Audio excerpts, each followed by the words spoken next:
Hello students, पिछले video में हमने बताया था आपको एक केंद्र की उपसंचरण यौगिक का कैसे सूत्र लिखते हैं। अब आइए देखते हैं एक केंद्र की उपसंचरण यौगिकों का नामकरण कैसे करते हैं। ठीक है, तो एक केंद्र की उपसंचरण यौगिक का नामकरण ध्यान से आप समझें। उपसंचरण यौगिकों का नाम योगात्मक नामकरण के सिद्धांत के आधार पर लिखा जाता है।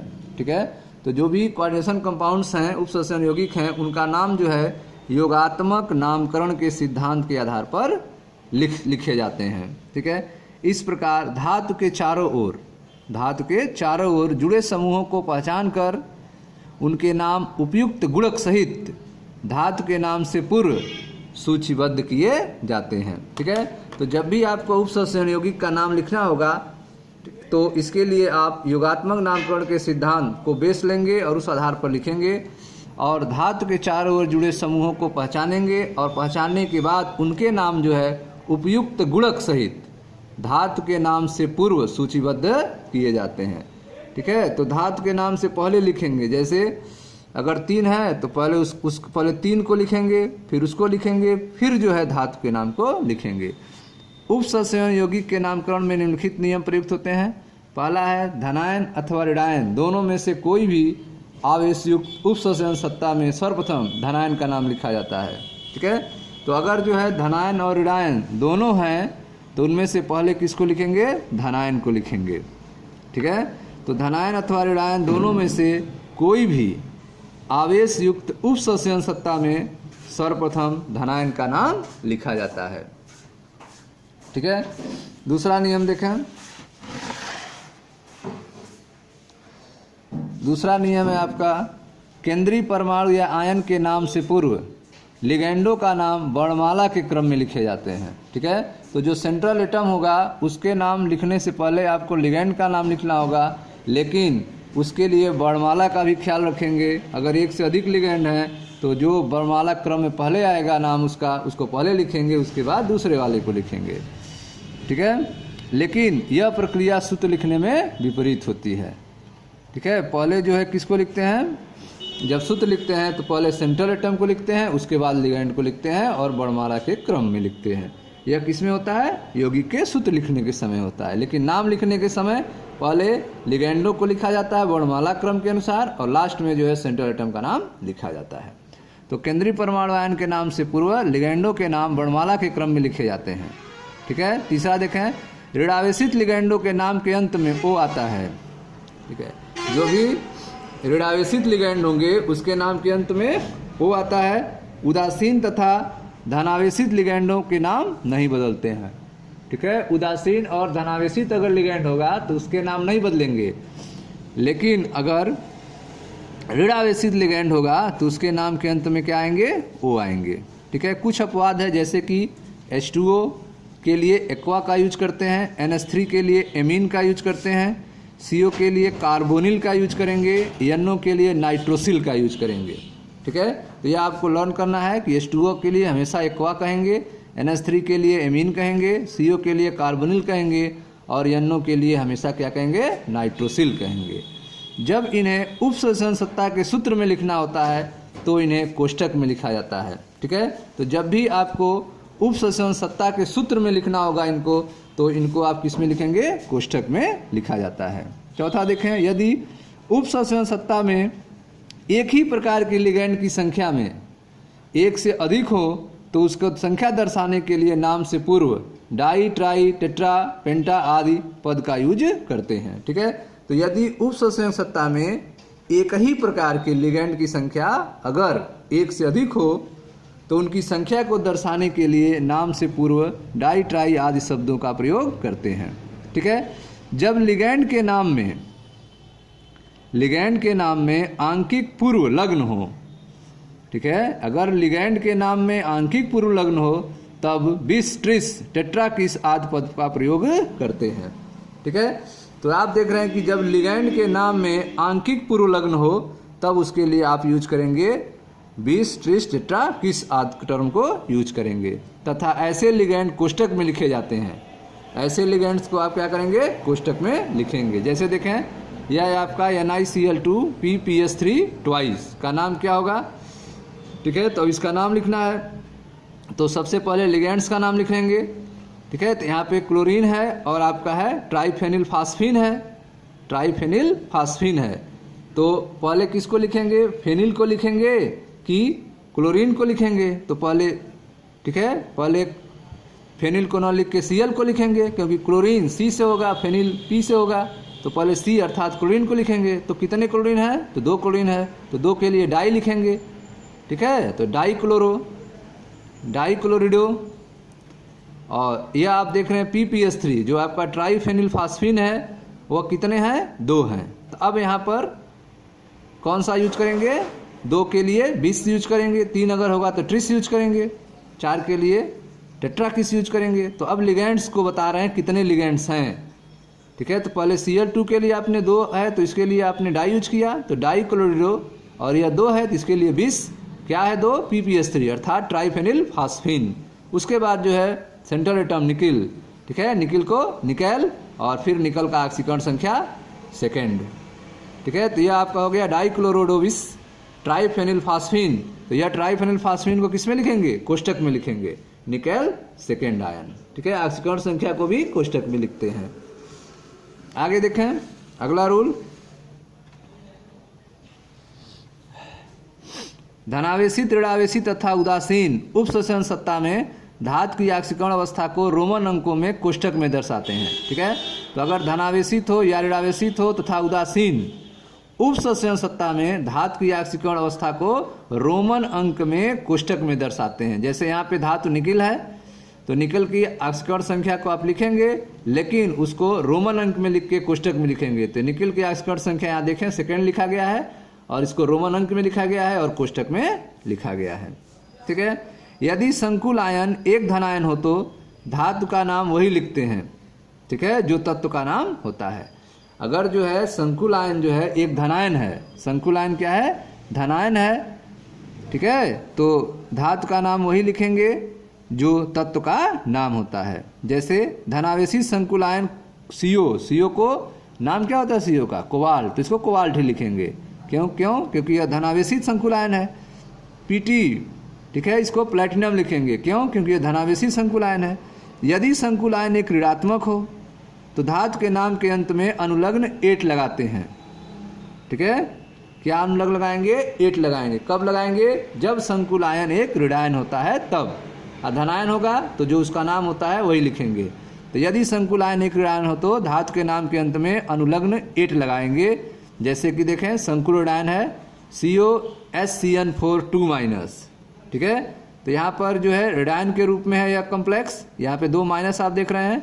तब यहाँ इसको कोबाल्ट न कह के क्या कहेंगे, कोबाल्टेट कहेंगे। ठीक है ना, अंत में क्या जोड़े कोबाल्ट के, 8 जोड़े हैं, तो इसका नाम हो गया कोबाल्टेट कहेंगे। ठीक है, कुछ धातुओं के लिए उनके संकुल ऋणायनों के नाम धातु के लैटिन नाम में प्रयुक्त होते हैं। ठीक है, तो आप देख रहे हैं कुछ धातुओं के लिए उनके संकुल ऋणायनों के नाम धातु के किस नाम से लेते हैं, उनके लैटिन नाम से लेते हैं। जैसे Fe आयरन, आयरन का लैटिन नाम फेरम होता है, तो फेरम में 8 जोड़ेंगे तो फेरेट हो जाएगा। ठीक है ना, तो आयरन के लिए क्या हो गया, फेरेट हो गया। उदासीन संकुल का नाम भी संकुल धनायन की भांति लिखा जाता है। तो जो उदासीन संकुल है उसका नाम भी संकुल धनायन की ही तरह लिखते हैं, अर्थात जो उसका नॉर्मल नाम होता है उसका ही यूज करते हैं अगर वह उदासीन है। देखिए, कुछ का नाम फिक्स है, हमने आपको बताया था। जो अपवाद होते हैं जैसे कि H2O के लिए एक्वा यूज करेंगे, NH3 के लिए अमीन यूज करेंगे, CO के लिए कार्बोनिल और NO के लिए नाइट्रोसिल यूज करेंगे। ठीक है, तो यह थे आपके 7 नियम। पहला नियम था धनायन और ऋणायन दोनों में से कोई भी आवेश युक्त उपसंचरण सत्ता में सबसे पहले आपको धनायन का नाम लिखना होगा। दूसरा है कि केंद्रीय परमाणु आयन के नाम में पूर्व लिगेंडों का नाम वर्णमाला के क्रम में लिखे जाते हैं। ठीक है, केंद्रीय परमाणु आयन के नाम से पहले लिगेंडों के नाम लिखते हैं और वर्णमाला के क्रम में लिखते हैं। ऋणावेशित लिगेंडों के नाम के अंत में O आता है। ठीक है, अंत में क्या आएगा, ऋणावेशित लिगेंड के नाम के अंत में O आता है। उदासीन धनावेशित लिगेंड के नाम नहीं बदलते हैं। कुछ अपवाद हैं, जैसे H2O के लिए एक्वा, NH3 के लिए अमीन, CO के लिए कार्बोनिल, NO के लिए नाइट्रोसिल यूज करते हैं। ठीक है, जब इन्हें उपसंचरण सत्ता के सूत्र में लिखना होता है तो इन्हें कोष्टक में लिखा जाता है। यदि उप सत्ता में एक ही प्रकार के लिगैंड की संख्या एक से अधिक हो तो उनकी संख्या को बताने के लिए नाम से पहले डाई ट्राई टेट्रा आदि शब्द का यूज करते हैं, ठीक है। और जब लिगैंड के नाम में आंकिक पूर्वलग्न हो तो उसके लिए बिस ट्रिस टेट्राकिस आदि पद का यूज करते हैं, ठीक है। धनावेशी ऋणावेशी और उदासीन उप सत्ता में धातु की आक्सीकरण अवस्था को रोमन अंक में कोष्ठक में दर्शाते हैं। यदि संकुल आयन एक धनायन हो तो धातु का नाम वही लिखते हैं जो तत्व का नाम होता है, लेकिन यदि संकुल आयन एक ऋणायन हो तो धातु के अंत में एट लगाया जाता है, ठीक है। कुछ धातु होते हैं जिनका नाम उनके लैटिन नाम से लिए जाते हैं और उनमें एट जोड़ेंगे, जैसे आयरन है, Fe है तो उसके लिए लैटिन नाम फेरम होता है तो उसमें एट जोड़ेंगे तो फिर एट हो जाएगा। लास्ट में उदासीन संकुल का नाम भी संकुल धनायन की भांति लिखा जाता है, ठीक है। तो यह नियम थे कुछ। आइए देखें ध्यान से, यहाँ पे कुछ नोट दिया हुआ है, इसको भी ध्यान दें। नोट यहाँ यह ध्यान देने योग्य है कि सन 2004 में IUPAC द्वारा की गई अनुशंसा के अनुसार ऋणावेशित लिगैंडों के नाम के अंत में आइडो जुड़ता है। जो ऋणावेशित लिगैंड है उनके नाम के अंत में क्या जोड़ेंगे? आइडो जोड़ेंगे, ठीक है। यह बातें IUPAC ने 2004 में बताई थी। अतः क्लोरीन अगर ऋणावेशित रूप में है तो क्लोरीन को क्या कहेंगे? क्लोरिडो कहेंगे, उसमें आइडो जोड़ेंगे, ठीक है। अतः क्लोरो को क्लोरिडो लिखते हैं, इसीलिए जो है यहाँ पर नाम देखें क्लोरिडो आया है, NiCl2PPS3 ट्वाइस, तो डाई क्लोरिडो, ठीक है। क्लोरीन ऋणावेशित रूप में है तो इसका क्लोरिडो लिखा गया है, तो डाई क्लोरिडो। और यह 2 है लिगैंड तो 20, और यह आपका ट्राइफेनिल फास्फीन और निकेल सेंट्रल एटम है और उसकी आक्सीकरण संख्या सेकेंड को कोष्टक में लिखा गया है, ठीक है। तो ऋणावेशित लिगैंड के अंत में आइडो जोड़ा जाता है, जैसे क्लोरीन है तो क्लोरो को क्लोरिडो लिखेंगे। यह बातें IUPAC ने बताई थी, ठीक है। आइए कुछ उदाहरण देखते हैं जो आपके NCERT बुक में दिया गया है। निम्नलिखित उदाहरण उप संश्लेषण यौगिक के नामकरण प्रणाली स्पष्ट करते हैं। पहला है आपका CrNH3 थ्राइज H2O थ्राइज, ठीक है। यह आपका कोष्टक क्लोज हो गया। Cl3 का नाम लिखना है आपको, ठीक है। तो यहाँ पर आप देख रहे हैं सेंट्रल एटम क्रोमियम है, लिगैंड के रूप में NH3 है, H2O है, दोनों उदासीन लिगैंड हैं, ठीक है। और क्लोरीन जो है बाहर है, ठीक है। अब नाम लिखना है तो पहले H2O का नाम क्या होगा? एक्वा, और यह आपका एमीन है, ठीक है। तो एक्वा और एमीन में पहले इसको एमीन लिखेंगे। एमीन तो कितने एमीन है? 3 है, तो try amine, try amine, try aqua, ठीक है। Try amine, try aqua. Chromium, chromium की आक्सीकरण संख्या लिखेंगे 3rd, और क्लोराइड, ठीक है। आक्सीकरण संख्या यहाँ देखें, यहाँ से लिखते हैं 3 Cl है, ठीक है। तो 3 Cl माइनस 3 प्लस हो जाएगा तो आक्सीकरण संख्या 3rd हो गया इसका। तो try amine, try aqua, chromium, 3rd chloride. कैसे लिखा गया है देखें स्पष्टीकरण। संकुल आयन गुरु कोष्ठक में है, ठीक है। यह बड़ा कोष्ठक देख रहे हैं, इसमें यह कॉम्प्लेक्स आयन है जो एक धनायन है, ठीक। अंग्रेजी वर्णमाला के क्रमानुसार एमीन लिगैंड एक्वा लिगैंड से पूर्व लिखे जाएंगे। जो एमीन लिगैंड है उनको एक्वा लिगैंड से पहले लिखेंगे। चूँकि इसमें 3 क्लोराइड आयन है अतः इसलिए संकुल आयन में +3 आवेश होना चाहिए। चूँकि यौगिक आवेश की दृष्टि से उदासीन है अतः संकुल आयन पर विद्यमान आवेश तथा लिगैंड पर उपस्थित आवेश के आधार पर धातु की आक्सीकरण संख्या की गणना की जा सकती है। इस उदाहरण में सभी लिगैंड उदासीन अणु हैं अतः क्रोमियम की, ठीक है, क्रोमियम की आक्सीकरण संख्या वही होगा जो संकुल आयन पर उपस्थित आवेश होगा, अर्थात यहाँ पर +3 होगा, ठीक है। दूसरा देखें ध्यान से। दूसरा आपका उदाहरण दिया गया है CO H2N CH2 CH2 NH2 in bracket thrice और बड़ा कोष्ठक क्लोज ट्वाइज SO4 थ्राइज। अब इसका नाम लिखना है। तो अब यहाँ पर देखें, इसमें जो लिगेंड्स है यह आपका सेंट्रल एटम कोबाल्ट है और यह आपका लिगेंड्स है जो कितने हैं? अकेला लिगेंड्स है और 3 है। तो लिगेंड्स 3 है तो इसके लिए आप किसका यूज करेंगे? बिस ट्रिस टेट्राकिस, इसका यूज करते हैं, ठीक है ना। डाई ट्राई टेट्रा इसके लिए ना यूज करेंगे, लिगैंड के लिए बिस ट्रिस टेट्राकिस यूज करते हैं। तो यहाँ पे कितने लिगेंड्स हैं? 3 हैं, तो 3 के लिए क्या कहेंगे? ट्रिस। लिगेंड्स का नाम क्या होगा? एथेन 1,2 डाईअमीन। यह लिगेंड का क्या नाम है? एथेन 1,2 डाईअमीन, ठीक है। तो ट्रिस कोष्टक में कोष्टक में क्या लिखेंगे, एथेन 1,2 डाइअमीन, और यह कोबाल्ट आपका, कोबाल्ट की ऑक्सीकरण संख्या 3rd और सल्फेट। ठीक है, तो tris ethane 1,2 diamine cobalt 3rd sulphate. स्पष्टीकरण देखें, इस अणु में सल्फेट काउंटर आयन है, प्रति आयन है, क्योंकि यहाँ 3 सल्फेट आयन, ठीक है, 3 सल्फेट आयन जो है 2 जटिल आयनों से आबंधित हैं। 3 सल्फेट आयन जो है 2 जटिल आयनों से आबंधित है। यहाँ देख रहे हैं, यहाँ 2 लिखा हुआ है, ठीक है, 2 जटिल आयनों से आबंधित है, अतः प्रत्येक संकुल धनायन पर +3 आवेश होगा।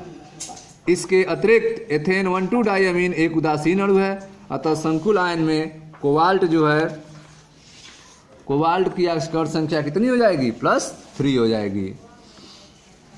ठीक है, स्मरण रहे कि आयनिक यौगिक के नाम में कभी भी धनायनों और ऋणायनों की संख्या नहीं दर्शाई जाती है। देखें एक उदाहरण, ठीक है, इन ब्रैकेट आप देख रहे हैं, बड़े कोष्टक में AgNH3 ट्वाइस, एक कोष्टक में, दूसरे कोष्टक में AgCN ट्वाइस, नाम लिखना है आपको।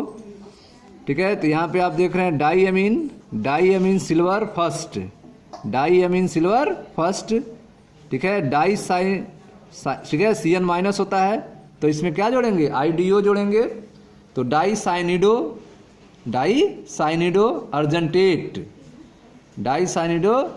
अर्जेंटेट फर्स्ट, सिल्वर की ऑक्सीकरण संख्या लिखेंगे फर्स्ट, तो इसका नाम हो गया आपका डाइअमीन सिल्वर फर्स्ट डाइसाइनिडो अर्जेंटेट फर्स्ट। ठीक है, अब देखें कुछ उदाहरण यहाँ पे दिया गया है, देखें ध्यान से। निम्नलिखित उपसंयोजन यौगिकों का सूत्र लिखिए। तो पहला है आपका tetrammine aqua chlorido cobalt 3rd chloride. ठीक है, तो इसको आपको लिखना है, तो काउंटर आयन कौन होगा, क्लोराइड होगा। ठीक है, क्लोराइड होगा आपका काउंटर आयन। तो ध्यान दें, टेट्राएमीन मतलब NH3 कितने होंगे, 4 होंगे। ठीक है, एक्वा मतलब H2O भी होगा, क्लोरिडो क्लोरीन भी है, और कोबाल्ट 3rd है। ठीक है, तो देखिए ध्यान से, यह आपका कोबाल्ट, इसको पहले लिखेंगे।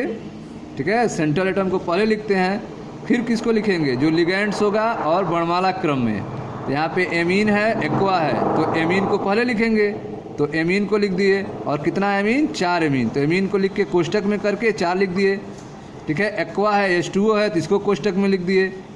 क्लोरिडो, तो क्लोरीन को लिख दिए, ब्रैकेट क्लोज कर दिए, और आपका 3rd क्लोराइड। ठीक है, तो 3rd क्लोराइड है, तो 1 क्लोरीन अंदर हो गया, तो 2 क्लोरीन बाहर हो जाएगा, तभी इसकी ऑक्सीकरण संख्या 3rd बनेगा।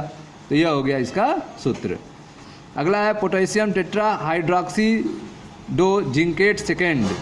ठीक है, तो इसमें जो है पोटेशियम, तो पोटेशियम को पहले लिखेंगे, पहले आया है, धनायन को पहले लिख दिए पोटेशियम। उसके बाद है टेट्रा हाइड्राइडो।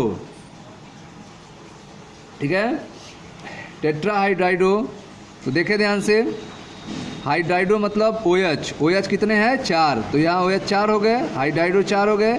उसके बाद है आपका जिंक, टेट्रा हाइड्रोक्सी जिंकेट। ठीक है, जिंक हो गए, और सेकेंड, तो सेकेंड है, इसलिए पोटेशियम क्या होगा, 2 होगा, पोटेशियम K2 होगा, तभी जो है जिंक की ऑक्सीकरण संख्या 2 होगी। ठीक है, तो यह हो गया इसका पोटेशियम टेट्रा हाइड्रोक्सीडो जिंकेट सेकेंड। तो पोटेशियम टेट्रा 4 हाइड्रोक्सीडो जिंकेट, जिंक हो गया, और सेकेंड हो गया इसकी ऑक्सीकरण संख्या, तो यहाँ K2 लिख दिए। अगला है आपका पोटेशियम, तो K लिख दिए पहले पोटेशियम, फिर ट्राई ऑक्सलेटो। ठीक है, ऑक्सलेटो है यह, C2O4। ठीक है, तो C2O4 ऑक्सलेट है, तो ट्राई ऑक्सलेट है, तो C2O4 कितने हैं, 3 हैं, तो C2O4 3 लिख दिए। ट्राई ऑक्सलेटो हो गया एल्यूमिनेट, तो एल्युमिनियम हो गया, और 3rd है, एल्युमिनियम 3rd है, अर्थात पोटेशियम कितने होंगे, 3 होंगे, पोटेशियम कितने होंगे, 3 होंगे। तो यह हो गया आपका potassium try ऑक्सलेटो aluminate 3rd। Next है आपका डाइक्लोरोडोविस एथेन 1,2 डाइअमीन कोबाल्ट 3rd।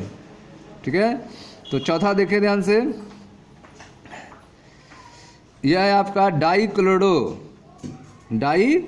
मतलब क्लोरीन कितने हैं, 2 हैं, Cl2 हो गए, और 20 एथेन 1,2 डाइअमीन, एथेन 1,2 डाइअमीन को 60 में En लिखते हैं, और ये कितने हैं, 20 मतलब 2 हैं, तो En2 हो गया।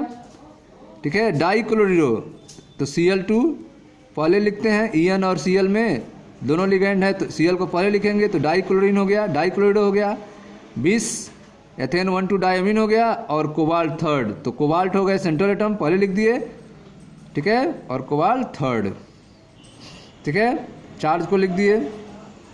अब जो है अगला है आपका tetra carbonyl nickel, tetra carbonyl nickel. तो लास्ट देखें आप, पांचवा टेट्रा कार्बोनिल निकेल जिसकी ऑक्सीकरण संख्या 0 है, ठीक है। तो टेट्रा कार्बोनिल, तो टेट्रा 4 हो गए, कार्बोनिल C हो गया और आपका निकेल हो गया, और ऑक्सीकरण संख्या कोई नहीं है, आप देख रहे हैं 0 ऑक्सीकरण संख्या, तो NiCO4 ये हो गया इसका, ठीक है।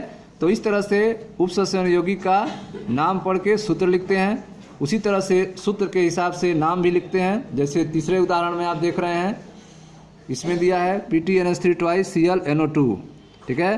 तो आप एक क्लोरीन है, NO2 है और NH3 है, ठीक है, नाइट्रो ग्रुप है, क्लोरो ग्रुप है और एमीन है। तो पहले एमीन लिखेंगे, तो कितने एमीन है, 2 एमीन है, तो डाई एमीन, ठीक है, डाई एमीन हो गया आपका। उसके बाद क्लोरीन का क्लोरिडो नाइट्रिटो, ठीक है, N प्लेटिनम सेकेंड, ठीक है। यहाँ पर प्लेटिनम की ऑक्सीकरण संख्या कितनी होगी, सेकेंड होगी, तो यह इसका नाम हो गया diammine chlorido nitrito N platinum second.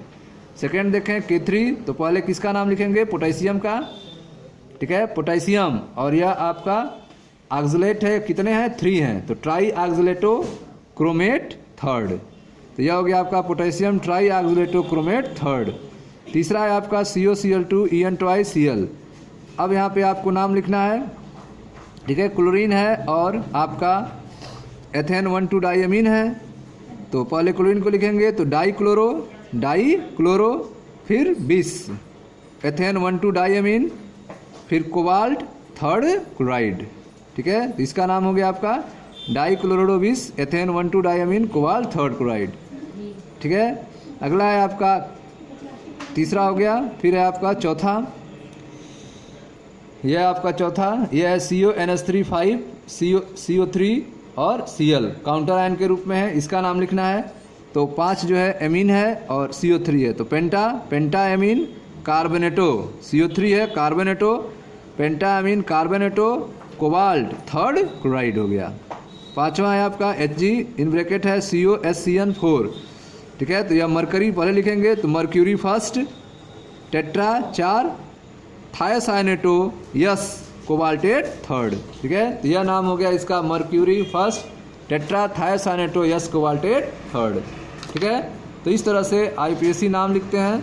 अब कुछ इंटेक्स क्वेश्चन है जिसको आपको सॉल्व करना है। जैसे पाठ्यनिहित प्रश्न, पहला है आपका निम्नलिखित उपसंयोजक का सूत्र लिखिए, नाम दिया गया सूत्र लिखना है, और निम्नलिखित उपसंयोजक IPSC नाम लिखिए, ठीक है, सूत्र दिया है, नाम लिखना है, ठीक है स्टूडेंट। तो इसको आप रिवाइज कीजिए, मिलते हैं नेक्स्ट वीडियो में जिसको हम आप एक्सप्लेन करेंगे कैसे इसको करेंगे। Thank you.